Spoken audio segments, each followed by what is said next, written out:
जय श्री राम बच्चों, आज हम स्टार्ट करेंगे इंडियन इकोनॉमी का फर्स्ट चैप्टर पार्ट 2। पार्ट 1 के अंदर ऑलरेडी हमने डिस्कस कर लिया था कि ई1 इंडिपेंडेंस के टाइम पे agriculture sector, industrial sector, foreign trade कैसा था। ठीक है, आज की इस वीडियो में बात करेंगे कि डेमोग्राफिक कंडीशन कैसी 1947 के टाइम पे, ठीक है, इंफ्रास्ट्रक्चर कैसा था और हमारी इकोनॉमी पर ब्रिटिशों ने क्या पॉजिटिव इम्पैक्ट डाला। ठीक है, तो सबसे पहले बात करते हैं कि डेमोग्राफिक कंडीशन क्या होती है।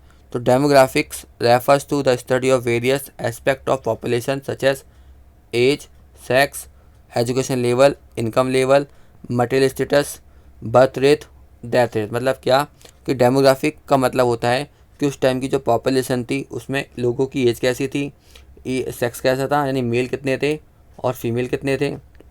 ठीक है, उनका एजुकेशन लेवल कैसा था, कितने लोग पढ़े लिखे थे, कितने लोग अनएजुकेटेड थे, उनका इनकम लेवल स्टेट कैसा था कि ज़्यादा पैसा कमाते थे, कम कमाते थे, यानी पॉवर्टी थी कि पॉवर्टी नहीं थी, गरीबी थी कि नहीं थी।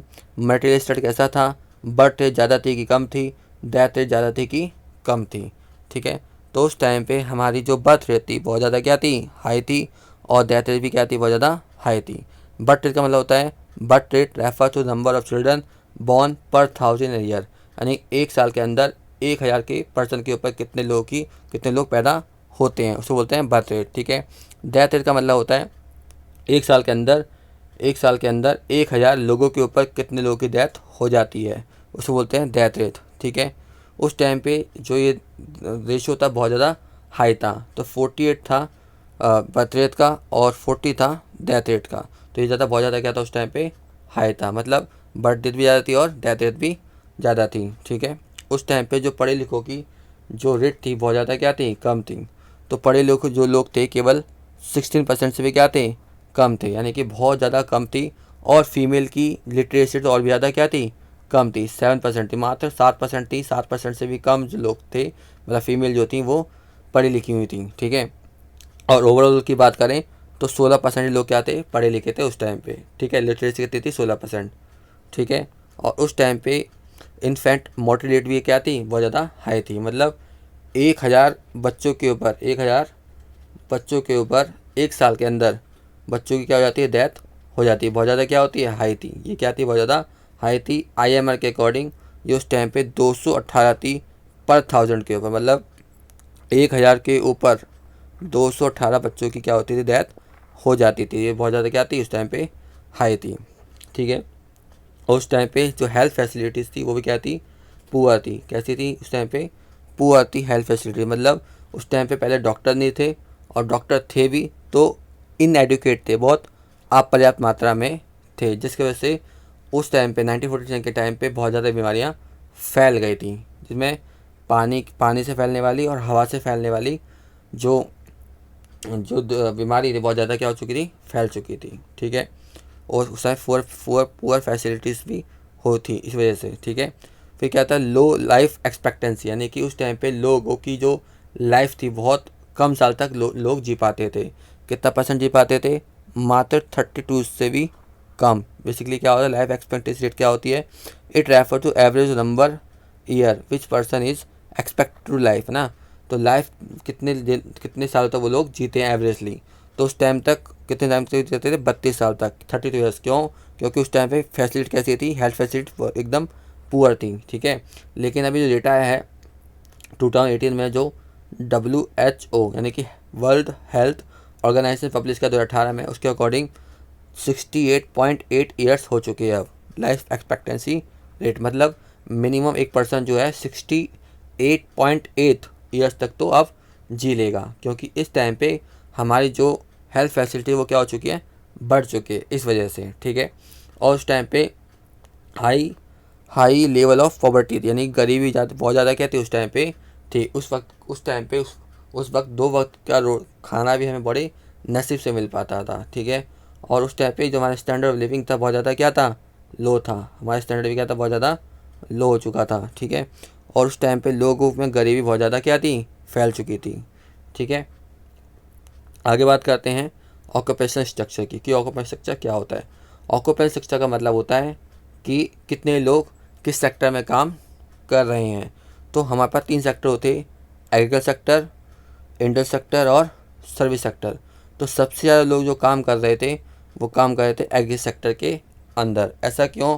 क्योंकि ब्रिटिशर को चाहिए था रॉ मटेरियल, जो कहाँ से मिलेगा था, मिलता था उनको एग्री सेक्टर से। तो उन लोगों ने फोर्स किया कि ज़्यादा से ज़्यादा के लोग क्या करें, एग्री सेक्टर में लोग काम करें, ताकि उनको रॉ मटेरियल मिल सके।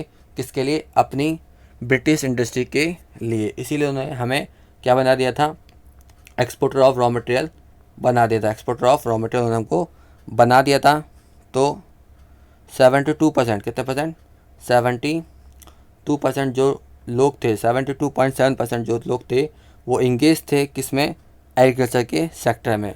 ठीक है, तो एग्री सेक्टर ने पूरा क्या कर रखा था, डोमिनेंस कर रखा था सर्विस सेक्टर में और इंडस्ट्री सेक्टर में। ठीक है, अब बात करते हैं। तो उस टाइम पे जो ग्रोथ थी वो अनबैलेंस थी। अनबैलेंस ग्रोथ का मतलब क्या होता है कि जो सेक्टर्स हैं वो अनइक्वली डेवलप हो रहे थे, इक्वली डेवलप नहीं हो रहे थे, यानी अनइक्वली क्या हो रहे, डेवलप हो रहे थे। इसी को बोलते हैं अनबैलेंस ग्रोथ। क्योंकि उस समय एग्री सेक्टर तो बहुत ज़्यादा क्या होता, आगे बढ़ रहा था, पर सर्विस सेक्टर और हमारा इंडस्ट्री सेक्टर दोनों क्या होता, नीचे गिर रहा था। यानी कि उस टाइम पे कैसी ग्रोथ थी, तो अनबैलेंस ग्रोथ थी।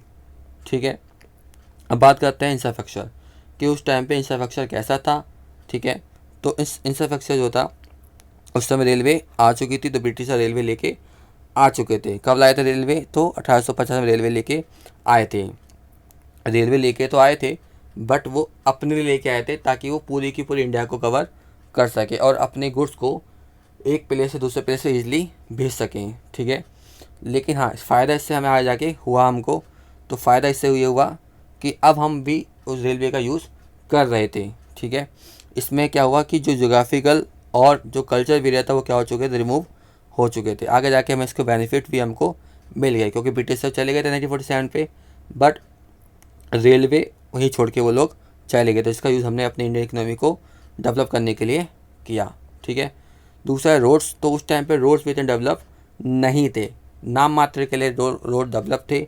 हाँ, बट उन्हें थोड़ा बहुत जो डेवलप किया अपने लिए क्या था, क्योंकि उनको ब्रिटिश से इंडिया के अंदर या इंडिया के अंदर ही दूसरी जगहों पे क्या करना था, सामान को सेल करना था। तो थोड़ा बहुत उन्होंने यहाँ पर रोड को अच्छा किया, लेकिन थोड़ा बहुत ही किया, केवल अपने लिए किया। ठीक है, फिर बात करते हैं। तो उस टाइम पे एयर एंड वाटर ट्रांसपोर्ट भी आ चुके थे, but up to the mark नहीं थे। ठीक है, थोड़ा बहुत ही यहाँ पे चलता था, बट उतना खास भी इतना नहीं था। नेक्स्ट था कम्युनिकेशन। तो कम्युनिकेशन के साधन भी ब्रिटिशर लेके आ चुके थे। तो पोस्ट एंड टेलीग्राफ भी लेके आ चुके, जिससे कि वो लॉ एंड ऑर्डर मेंटेन करते थे और एक दूसरे से कम्युनिकेट करते थे। बट उसकी कॉस्ट बहुत ज़्यादा क्या थी, हाई आती थी। ठीक है, सारा पैसा हमसे लेते थे कम्युनिकेशन के लिए भी। ठीक है, उसके बाद करते हैं positive contribution of British rule. तो ब्रिटिश रूल ने हमारी इकोनॉमी में क्या क्या पॉजिटिव इम्पैक्ट डाला। ठीक है, तो वो क्या लेके आए, रेलवे लेके आए। रेलवे, हालांकि रेलवे जो लेके आए थे वो अपने लिए लेके आए थे, लेकिन जब 1947 में वो लोग चले गए तो रेलवे ही छोड़ के वो चले गए। ठीक है, तो इस रेलवे का यूज़ हमने किया अपनी इकोनॉमी को डेवलप करने के लिए। तो बोला है the first and the most efficient contribution was the introduction of railway in India. तो सबसे पहला और सबसे मोस्ट एफिशिएंट जो कंट्रीब्यूशन था ब्रिटिश का था वो था introduction of railway. Britisher introduce railway so that they can transport their product and raw material easily from one place to another. ठीक है, तो ब्रिटिश जो लेके आए थे रेलवे अपने लिए लेके आए थे, क्योंकि उनको सामान जो था एक जगह से दूसरी जगह का करना, ट्रांसपोर्ट करना था। बट वो लोग चले गए और वो जो चले गए तो रेलवे हमारे पास रह गई। अब इस रेलवे का यूज़ हमने अपनी कंट्री को डेवलप करने के लिए किया। ठीक है, दूसरा कमर्शलाइजेशन ऑफ एग्रीकल्चर। जब ब्रिटिशर नहीं आए थे, जब ब्रिटिशर हमारे देश के अंदर नहीं आए थे, तब केवल हम जो फार्मिंग करते थे, जो एग्रीकल्चर करते थे, केवल अपने लिए करते थे, अपने सेल्फ कंजप्शन के लिए करते थे। ठीक है, बट जब ब्रिटिशर आए तो उन्होंने ज़्यादा फोकस किया कमर्शलाइजेशन फार्मिंग के ऊपर, यानी कमर्शलाइज एग्रीकल्चर के ऊपर ज़्यादा से करना। तो इससे फ़ायदा हुआ कि अब फार्मर्स को भी क्या मिली, नई नई अपॉर्चुनिटी मिली, नई नई मार्केट मिली, जिससे वो अपने आप को क्या कर पा रहे हैं, ग्रो कर पा रहे हैं। ठीक है, साथ में ब्रिटिश ने और क्या कंट्रीब्यूट करा हमारी इकोनॉमी के अंदर, तो वो लेकर आए थे मॉनेटरी सिस्टम। क्योंकि जब मॉनेटरी सिस्टम नहीं चलता तो चलता था बार्टर सिस्टम। क्या चलता था, बार्टर सिस्टम, यानी कि कॉमी टू कॉमिटी, यानी चीज़ के बदले चीज़ हम क्या करते थे, यानी कॉमिटी देते थे, दूसरी कॉमिटी लेते। सपोज जैसे मुझे पेन चाहिए, तुम्हें पेंसिल चाहिए, तो मैं पेन दूंगा, पेंसिल ले लूँगा। ठीक है, इसको बोलते हैं बार्टर सिस्टम। तो ये पहले यूज़ होता था और ये होता तो यूज़ होता, लेकिन इसमें क्या थी, बहुत ज़्यादा प्रॉब्लम आती थी। लेकिन ब्रिटिशों ने क्या कर दिया, ख़त्म कर दिया। इसकी जगह पे उन्होंने चालू किया मॉनेटरी सिस्टम ऑफ एक्सचेंज, यानी कि पैसे दे के सामान को खरीदना। ठीक है, तो मनी का जो इंट्रोडक्शन था वो ब्रिटिशों ने किया, और इसका यूज़ हम आज भी कर रहे हैं। ठीक है, फिर साथ में वो क्या लेके आए थे, एडमिनिस्ट्रेशन। तो आज हम जो यूज़ कर रहे हैं एडमिनिस्ट्रेशन, यानी कि जो काम काज हैं वो कहाँ से यूज़ कर रहे हैं हम, ब्रिटिशों से ही हमको मिला है, ब्रिटिशों से की देन है ये, ब्रिटिश से हम सारा क्या कर रहे हैं, यूज़ कर रहे हैं। ठीक है, the colonial government India left a legacy, तो वो लेगेसी छोड़ गए थे अपनी यहाँ पे। ठीक है, जिसका हमने यूज़ किया एडमिनिस्ट्रेशन के अंदर। ठीक है, और रेडीमेड थे, बिल्कुल बने बनाए थे, हमने अपनी इकोनॉमी और पॉलिटिकल प्लानर्स में यूज़ करते हैं।